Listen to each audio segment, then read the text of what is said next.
Good morning everyone. আজকে হচ্ছে তৃতীয়া, আর তৃতীয়াতে আমরা রুমে বসেই কাটাচ্ছি, কারণ যেহেতু বৃষ্টি হয়েছে তো সেই জন্য রাস্তাঘাট পুরো জলে ডুবে আছে, সেই কারণে আমরা অফিস যেতে পারছি না, তাই রুমে বসেই ওয়ার্ক ফ্রম হোম করছি। তার সাথে দুপুরের মেনুতে আজকে হচ্ছে বিরিয়ানি, পুজো স্পেশাল বিরিয়ানি। ঠাকুর দেখতে যেতে পারছি না, তো সেই জন্য রুমে বসেই রান্নাবান্না হচ্ছে। তো চলো ব্লগটা দেখতে থাকো।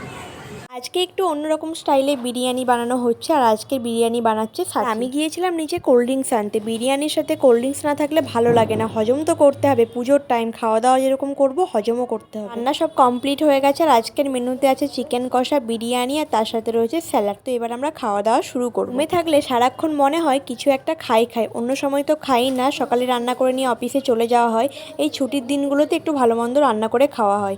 বিরিয়ানি টেস্ট করে বললো খুব সুন্দর হয়েছে। সকালে বিরিয়ানি খেয়েছি, আর সন্ধ্যেবেলায় বানাতে বসে গেছি চপ। বাইরের চপ খাবো না, তো সেই জন্য রুমের মধ্যে আজকে চপ বানানো হবে। আমাদের ওখানকার মতো এখানে চপের টেস্ট একদমই না, এখানকার চপগুলো একদম খেতে ভালো লাগে না, তো সেই জন্য যখনই আমরা চপ বানাই রুমের মধ্যে বানিয়েই খাই, যদি সময় থাকে। যদি চপ বানানো ভালো শিখে যাই তাহলে ভাবছি ভবিষ্যতে চাকরি টাকরি ছেড়ে দিয়ে তাহলে আমরা চপ দোকানই খুলবো। এক থালা চপ ভাজা হয়ে গেছে, দেখতে তো খুব সুন্দর লাগছে, কিন্তু খেতে কিরকম হবে জানি না।